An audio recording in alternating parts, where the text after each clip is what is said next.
showing 302. I'll rise for the Pledge of Allegiance. I pledge allegiance to the flag of the United States of America and to the republic for which it stands, one nation, under God, indivisible, with liberty and justice for all.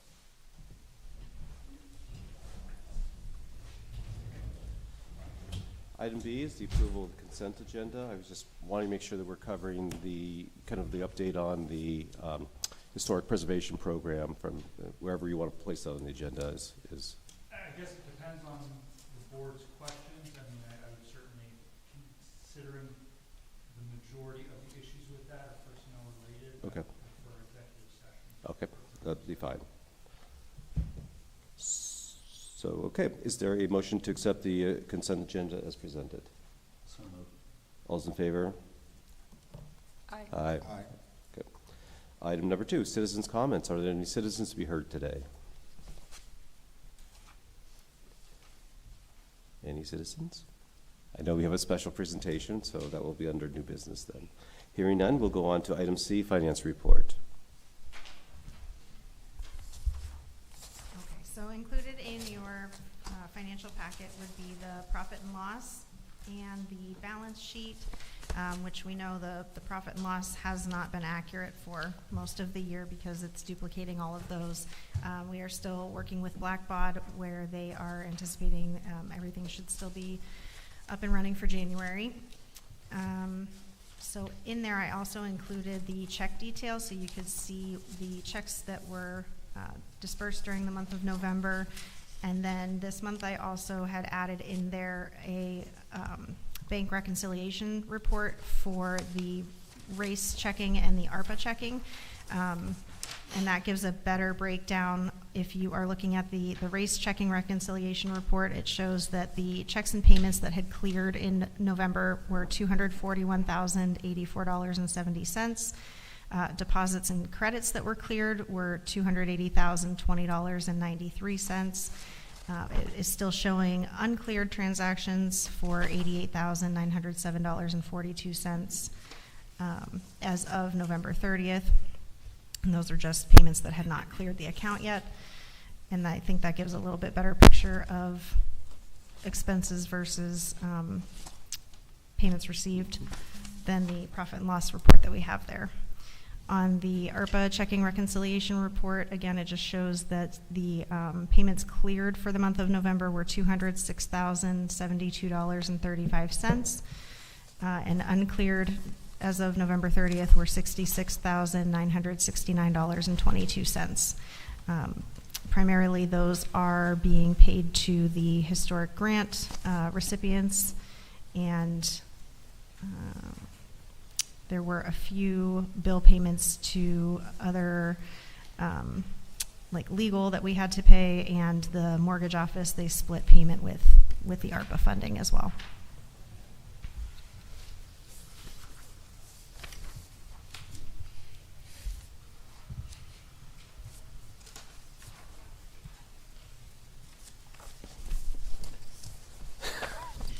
A lot of information very quickly, so we'll give everybody a chance just to pause for a moment and catch our breaths on that. So, I know some of it was emailed out on that. Any questions at this point from on the financials or?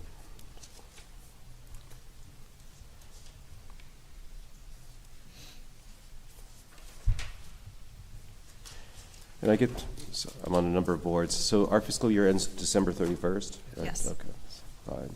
So will we be entirely up and running on Blackbaud starting January 1st then, or is that a little bit later, do you think? So I realize that it takes a little time for the implementation, of course. They're telling us that it's supposed to be up and running for January 1st, but that's going to be for our testing, an intensive testing period. So we have to do that as much and as quickly as possible.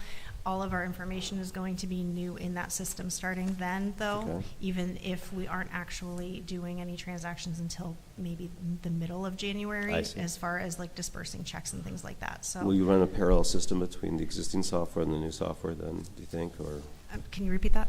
running parallel systems that you'll use existing software and also the new software. Right. And kind of test that for a month or Yes, two. yes, Which I realize is a lot, double entry on everything, but it helps you perfect the yes. procedure.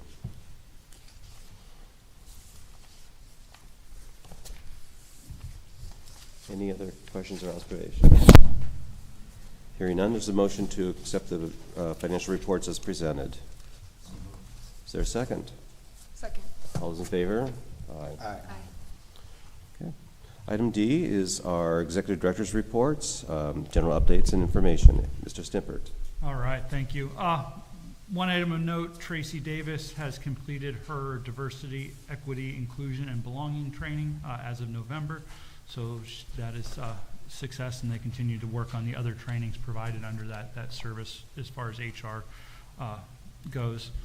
Homes Within Reach Conference last week in Hershey. Myself, Jake Huff, and Mike Lavery from Code Enforcement presented a session on blight, the last line of code enforcement. Felt like we had a very good attendance for the session, some good questions, some decent networking with other individuals across the state, redevelopment authorities and such that do a lot of and deal with a lot of the same things that we deal with. So, like I said, good discussion, good questions at the end of it. So I think it went very well, and we certainly all learned some from other sessions as well. As far as just an update on the authority's RACP grant, we did submit an extension and did receive approval to extend that to November 30th of 2024. Still waiting to get on our consultant's schedule to work with EMTA, figure out how we can close out Section 3, and then work on identifying a project to utilize the remaining portion of that funding and get a plan together as quickly as possible so we can get with OB and see what we can do about, more than likely we're going to have another extension, but it's $621,218 still remaining in that Union Square RACP grant from 15 years ago. So, And I'm sorry to do this to you, but can you remind me again what the initial intent was, the initial project, and how it may have morphed? So the initial project for that was the acquisition and construction and development of the Union Square area, the townhomes. Part of it was acquisition of the Labor and Industry Building. It was all kind of lumped into one big Union Square development project. And then when Fourth River the developer had his untimely death, and then that whole project kind of went bankrupt and into foreclosure, everything kind of stopped. We pivoted a lot of the money into the McGarvey building, facade work, elevator work, and then EMTA came along and requested money for the parking garage. So we put money in toward the parking garage. There's a little bit of some issues there, and that's what we've got to iron out as far as there was some mill certificates and other documentation that the state was still waiting from the contractor, but there's some litigation, I guess, involved with the contractor on the EMTA project, so that has never been completed. So that's kind of where we're at right now. So we're potentially an investor into the EMTA garage. Yes. Yes, and the segment 5, which is what EMTA is bailed on because they found other funding, was the build out of the commercial space underneath the parking garage. Okay.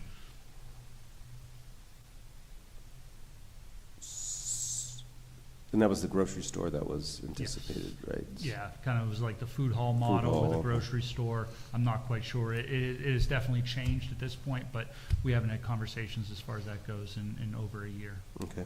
So at this point, our $600,000 is going to be used for? We have to identify another project in the Union Square area. Okay. So I know there was back three or 4 years ago when it was decided that we would go with the EMTA project. There was a couple other projects in the Union Square area that had reached out for use of the money, so we'll certainly see what's still available and what we might be able to utilize that money to leverage against. Okay. Yeah. But I think right now the short order is to clear up the remaining part of the segment 3, see if there's any money due back from EMTA because of the paperwork that was never completed, and then move forward. So we'll try to recapture any funding that we have to, which that 621,000 might increase if that is the case, that the state wants that money repaid. I see. Of course, we don't want to send money back to Harrisburg, so we'll need to find another project. Absolutely right? not, Okay. so. Do we have anything in mind? Anything at level? Or? No, nothing. This all, it was about the end of October when EMTA notified me that they were going to cease moving forward with this. So we really haven't identified a project. Like I said, I've been waiting to get a call in with our consultant. Our consultant who started this, Bob Ayub, has retired and has appointed another person to his consultant. So we're waiting to meet with him. Okay. And we've been doing this for 10 years, right? It's been over 10 years, Okay. I know that. All right. We figure we got to have the award for the longest running RACB grant. I'm state, starting to think so. that. Okay. Well, thanks for the summary again. When we don't hear everything every day, things fall out of our heads a little bit. And Yeah, I can certainly get the board a better summary as far as what the money's been used for and the timeline. Okay. It's just, yeah, a lot of information to compile, a lot of files to go through. yeah, understood. Okay. So hopefully a good project will come forward that we can invest in that qualifies. Yeah. Okay. Perfect. So that's my report. Thank you. Any questions for Mr. Snippert? Hearing none. Mr. Sundberg. Good afternoon. Speaking of long reports, this report keeps getting longer and longer. I'm looking forward to the day when we can tick off some of these things. So we are certainly being proactive in moving forward. As you can see, there's an awful lot going on, but there is an awful lot that's on the front end that has not come off of the list. So we had an opportunity, I want to say probably a month ago, Aaron and his staff, his support team, met at our office, kind of like a round table to figure out how to handle these and to make sure that that we have in place a process that we're not waiting on decisions.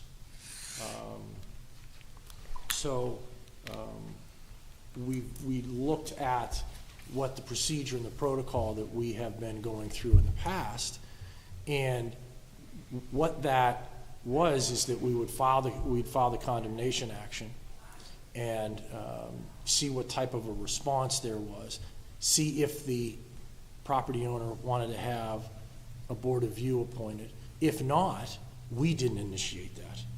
We went to the valuation hearing because we're happy with what our valuation was.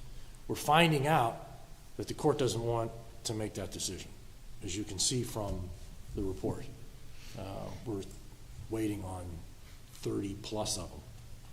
So looking back over the statute and getting some feedback from Aaron and his staff is that we'll file the condemnation action. If there's no response, we're going to ask for a board of view. The county pays for that. There's board of viewers that are set each year and they're sitting there waiting to be summoned. I'm going to start summoning them and get them to get together, review everything, have a mini hearing. If we agree with their decision, or if they agree with our valuation, then we're just going to ask for a rubber stamp approval of the court instead of having a valuation hearing, which in effect what we were doing is we were giving the property owners or the homeowners a couple of bites at the apple. Yeah. That's really what we were doing. Again, we're taking people's property, so we're cognizant of that. But we're going to force the hand, knowing that the court didn't want to make that. That's fine. So we roundtabled that. So we're putting together a plan and a format going forward in 2024 where we can expedite these things, keep the feet close to the fire, instead of having to wait for an extended period of time for decisions. So that's what we roundtabled. I think we're in a good place. My concern is that we don't want to run up more costs and expenses here. Why would we ask for a board of view, but it's a county it's a county expense. Now, they may, in June or July of next year, go emailing me, Sunberg, what are you doing? There's 15 Board of Views scheduled in June and July. Well, yeah, that's where we are. So that's the process, because we're waiting on a number of these, which quite frankly should have been over and done with long ago. But it is what it is, and we're able to adjust to it. So that's what we're doing. Well, I certainly appreciate your efforts in moving things ahead and your leadership. You can't be sitting around. I mean, we're not getting any younger, so let's. We are not, and I keep saying these properties are not like a fine wine. They are not getting better with time. Does not get better, does not help our neighborhoods, and certainly does not help our communities, so. Right, we have an affirmative obligation to push these forward for the neighbors and our community, and it's our city. So when I and Aaron's tired of hearing me say it, is that I'll be contacted, for example, an out-of-town banker, an out-of-town owner, and I'm saying, look, this is my city. You're letting this property get in this bad shape in my town. You're in Seattle. You're in Massachusetts or wherever. So I'm pushing this forward. So come on down to Erie. It's beautiful in January and February, and meet with us, and we'll take a look at the property. And that's usually when they'll say, "Hey, Gene, what can we do to resolve this?" All right, let's talk. We've been waiting for you for 5 years. So thank you. You're welcome. Absolutely. Anything else for our solicitor? All right. Thank you so much. On to unfinished and new business. Item number 1 is the operating budget for calendar year 2024. All right, so I had emailed this out earlier last week. Hopefully you all had a chance to look at it and certainly pull out anything you would like further clarification on. But I guess I'll walk through a little bit. April can talk about some of it, and then certainly entertain any questions you may have. So right on page 1, I just kind of wanted to outline for the board what our open contracts as far as grant funds and agreements are. Currently, right now, we're sitting at $17,914,610 in open contracts, grants, and other such allocations from multiple different sources across, basically the county as far as housing funding goes. And then, we drop into, the revenue from 2023, and then the proposed or anticipated revenue going into 2024. And as you can see, we just kind of, kept things consistent, looking at what grants we have, what grants we look to work through next year, fully expend, or a partial allocation of those funds moving into 2024, based off our current capacity with a hope for some increased capacity as we get more contractors on board, and we can allocate more money. Certainly, I think you can see, I think it's page 3. Bottom of page 3, top of page 4, rehabilitation is our biggest dent into our operating budget at $2.1 million of funding goes out to residents for rehabilitation of their properties. And I sent out, I think on Tuesday, kind of a comparison of what the board used to see as far as an operating budget and comparison to what is presented this year. So we're looking at a estimated operating budget of a little over $4 million next year, given that right now, year to date, we're at about a 2.8. We'll probably round out at just under 3 by the end of this year. And really, just to highlight a couple of the biggest changes would be one under the rehabilitation. $400,000 in the East Bayfront Greenway Trail project. Certainly we look to make that project shovel ready in early 2024, get some initial phases of that project moving. So there's an allocation there, along with the Healthy Homes program, almost double in funding under that program. So and then going back, I think it's page 3, certainly condemnations and demolitions is another big hit to the budget as far as cost there, because we really, during 2023, the expenditures out of demolition funds of the blight mitigation were minimal. We utilized a lot of the land bank and the Act 152 funding for 2023 demolitions. So So I guess I will stop there. April, if there's anything you want to add, or board, if there's any questions. Good question with respect to, there's a group of expenses on page 1 that don't have a 2024 budget allocated to them, starting with, it's various lead programs, I think, and blight remediation. Are those a group of programs that are those somewhere else? On the revenue section on page 1? Yes. Okay, so a lot of toward the bottom there where there's 2023, the home program services, that's a fee-for-service program with the city of Erie. Certainly, there's some projects there, but I didn't want to bank on anything that was unknown. And a lot of the other ones are really a lot of fee-for-service type work that comes and goes. Which may or may not materialize. Yeah. Mortgage satisfactions, we don't know who's going to satisfy a mortgage early and have to pay us back. So I didn't feel comfortable anticipating anything because there's just a lot of unknowns. And then National Center for Healthy Housing, that was a grant.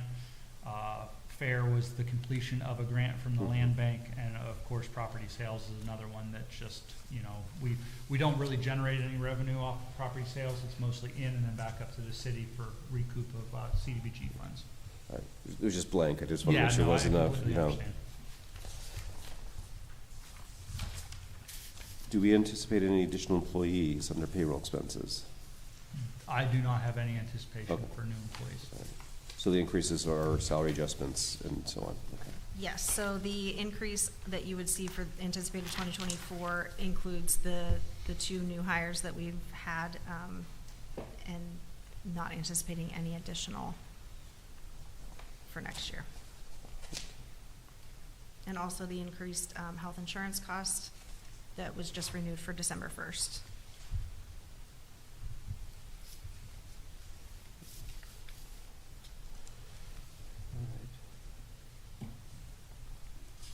And I didn't see the board expense listed anywhere. No, the board didn't vote to increase their salaries for this year. Christmas party, anything? Come on. We got a Christmas card, which I'm grateful for. I'm just kidding. You're so serious sometimes. Other members have questions or observations?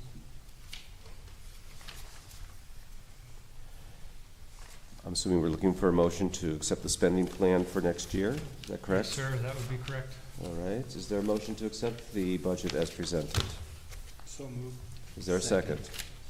Thank you. All's in favor? Aye. Okay, great. Thank you. Thank you. Next, we're on to loan programs, item number 2. I see that we have a new production and we have a presentation on Ironworks Square. Is that Ms. Benjean or Mr. Groner? Yes. We don't get visitors often, so this is kind of exciting for us. No. Wow. Well, we're flattered, I guess. So I think most of you have been briefed, but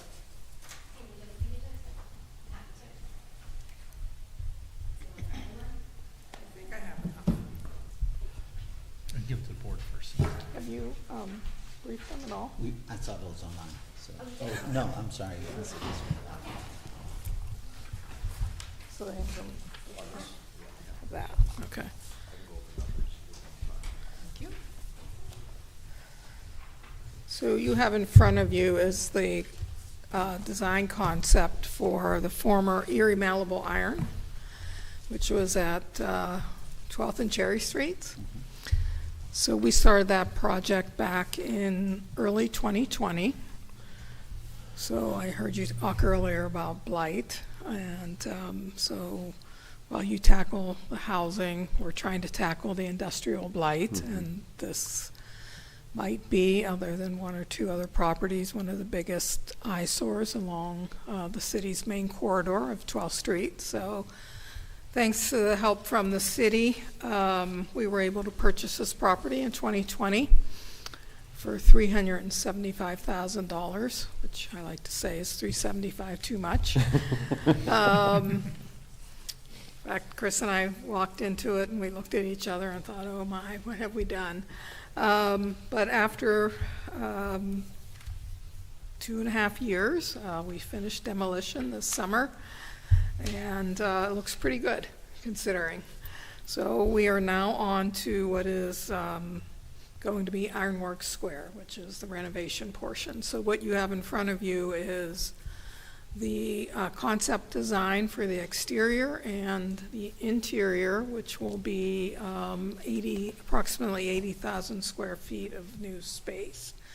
So the original building, before it was torn down, was actually 200,000 square feet. So we've reduced it down now to what will be about 80,000 square feet of leasable space, and then on the what is now the vacant side will be new buildings, and all told, it will be about 150 to 60,000. So it'll be less leasable space, but it'll be attractive, usable space versus, you know, a decaying building. So we've done all of this with the support really led by the city and its partners. So one of the very first grants we got was from the City Land Bank to help us take down the bridge. So thank you, Aaron, and those of you that are on the land bank. So that was crumbling into the city, so that was the first thing we had to tackle. Then the city ARP grant, county ARP grant, and a number of other grants helped us begin the demolition. So several $1 million into it, it's down. We're now in the rebuilding phase. We've acquired about $18 million in grants and loans to date. 2 state RACPs. I heard you mention a RACP. I hope ours don't take 10 years to use. A federal appropriation, an Appalachian Regional Commission grant, a CBDG grant, all sorts of things. 2 loans. Got us up over $18 million. So the whole project's going to be around $22 million. So we have a gap, which is why we're here today. So we are hopeful that you will consider this loan request to help us get us where we need to be so that we can finish this job. We have several grants pending in addition to what we've already secured. So we are confident that we will get where we need to go and be able to pay you back in short order. But this will help us get going immediately and not delay this project any further. So that is a really reduced version of the long process we've been through. I'm happy to answer any questions, or Chris can answer the very technical questions on money. Questions? None? What took us so long? No, I had an opportunity to read all of it over, and I just think it's a great incentive on our part to begin to work on that section. As you already stated, it's a main corridor and an eyesore, but more importantly, it's not getting any value back to the city at all. So thank you for moving forward. Well, thank you. If we're able to do this, it's an opportunity for you and us both it's a win-win, we think. So a question more for, I think, Aaron at this point. So we're going to use funds that were in our ARP bucket to loan? Is that what we're doing? So this would be. Or is this out of the shoebox somewhere or right, something? this would be, yeah. I keep it in my desk drawer. So this would be $5 million of the $6.8 million in revenue replacement funds that the city had given to us under agreement for our loan programs.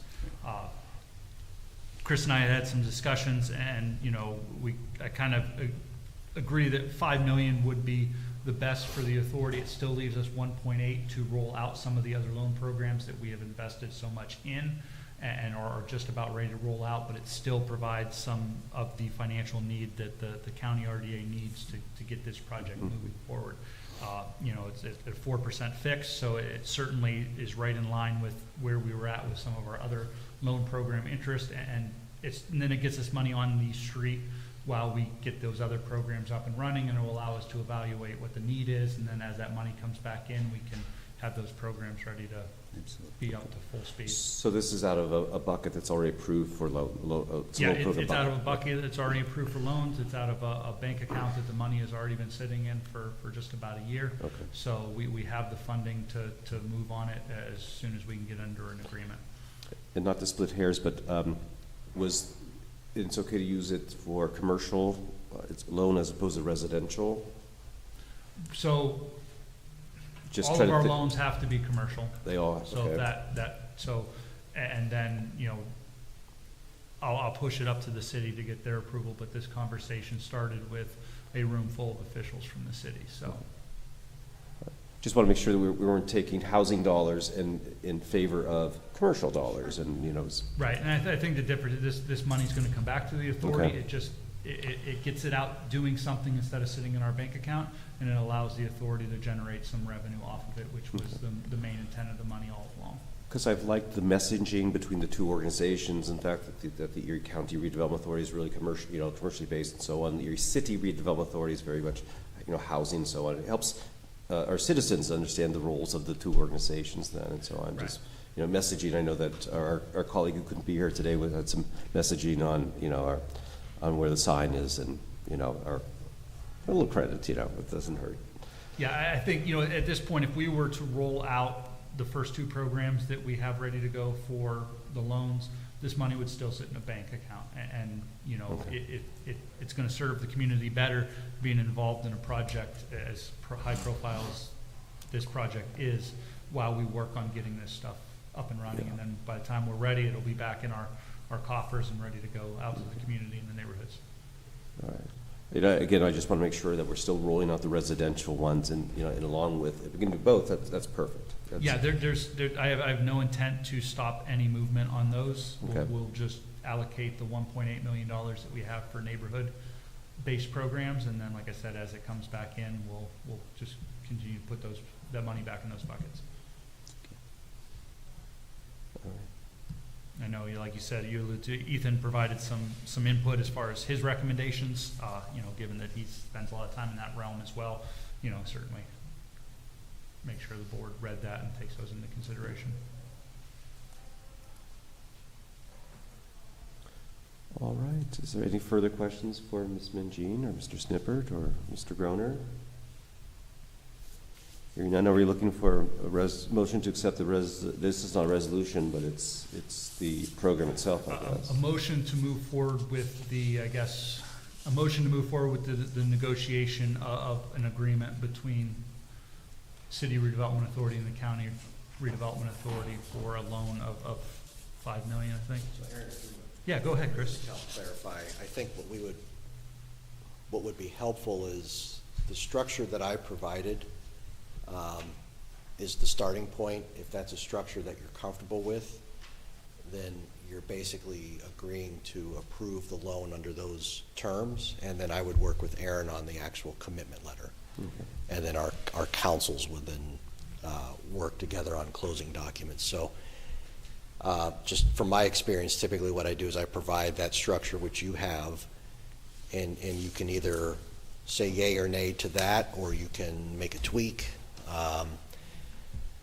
And so that's, Okay. and Aaron, you and I would work off Off of this. of the term accommodation that I have there. Okay, so I guess it's $5 million at a 4% fixed, 2 years, interest-only payments after 12 months, interest and principal balance payments in full after 24 months.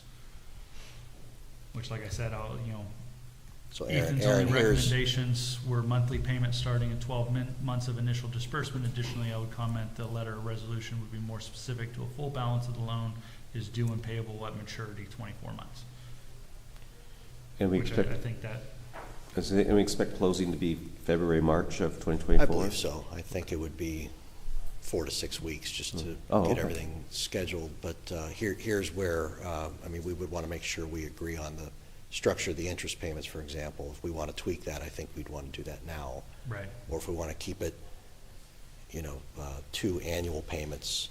The reason I made it that way is it seems simpler, just to have one payment at the end of each year. But if you wanted it to be different, as one of your board members suggested, now would be the time to approve it with that language so that we can then move forward towards closing. Okay, so I guess just, so that this is structured that we would get a $200,000 payment after 1 year and then a $200,000 payment at the end of the second year along with the repayment of the full $5 million, right?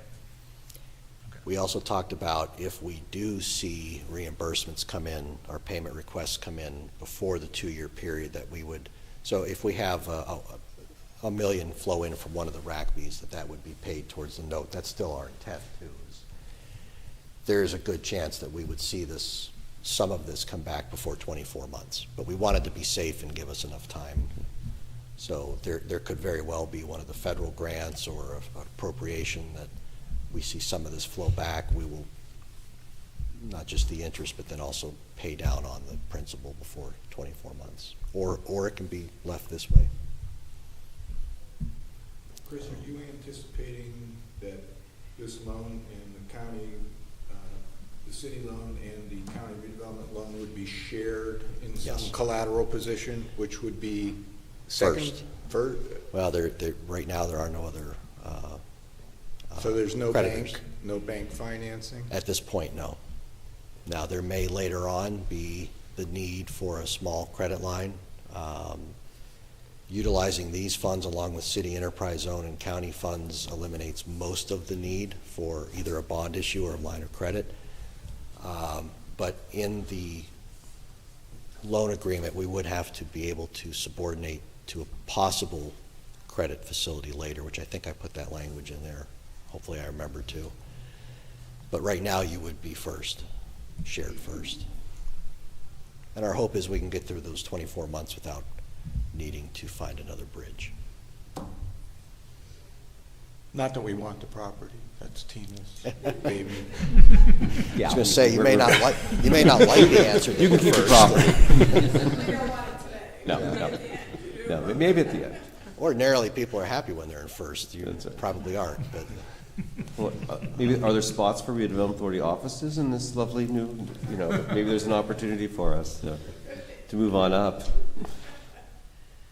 I'm okay with it. I might ask, and according to Ethan's note to the board, I might ask that he be our lead in reviewing any other conditions or whatever. This is really in his wheelhouse, and he's not here, so I want to make sure that we're engaging our colleague, Mr. Tobacco, here to. But I do think we want to get the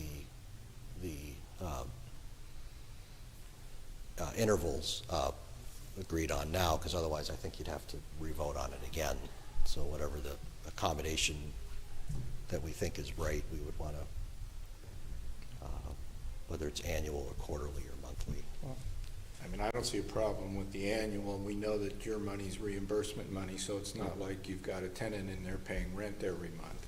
So Right. I don't know why we would, since we don't have any particular need for the money. Yeah, because we're not, because if we did 200 a year or 100 every 6 months, or 100 6 months, I mean, isn't enough to really launch to any, any program per se. Yeah, no, and that was, like Chris Yeah. alluded to, the only recommendation I would have is that, in 14 months, they get $1 million from a grant, that would be repaid to the authority, because looking 14 months down the road, we might need that money to support some loan applications under some of the other programs. So, I mean, I think that would be about my only recommendation. And really, we would like it that way too. This is not meant to be a long-term credit facility. We want to put this out as quickly as we can as well. So if those funds flow back, we want to get this short-term note paid off, and then we move on. So. All right. So the motion, if I remember correctly, is to accept this loan fund agreement and allow the team to work out the details. And will we have will there be a check-in point before closing, or this is it? Do we get to see anything before we close, or? Well, certainly, I was just saying, I can Yeah, share. typically you vote on the accommodation that's presented, and if you're comfortable with that, then it's entrusted with your counsel, and then we work through the closing. So that accommodation would then be given, and then the closing documents would reflect the accommodation that you approved. Okay. Appreciate that. All right. Is there such motion? So moved. All right, is there a second? A second. All those in favor? Aye. Okay, thank you.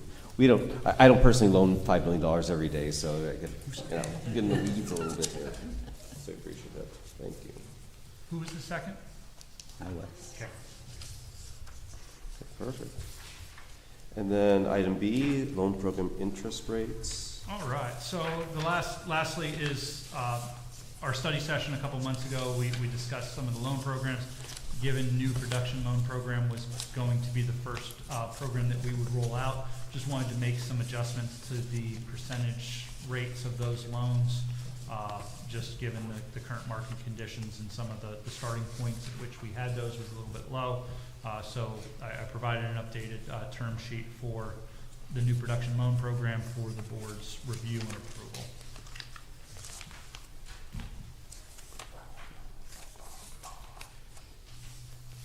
So like I said, that was nonprofit at 3% construction interest only, and then for-profit at 5% interest only. It was up from 1 and 3 respectively.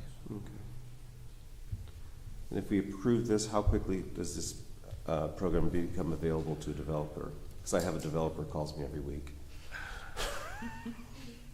That, hopefully around the first part, middle of January. Blackbaud has kind of consumed a lot of the financial staff's time. So hopefully early in 2024, the program will be up and running, and that developer who keeps calling you doesn't want a loan, so. I see, he wants grants, but Wants a grant money, so. no, that's the best we can do. All right. So moved. Did I hear a motion to approve? You did. Do I hear a second? Second.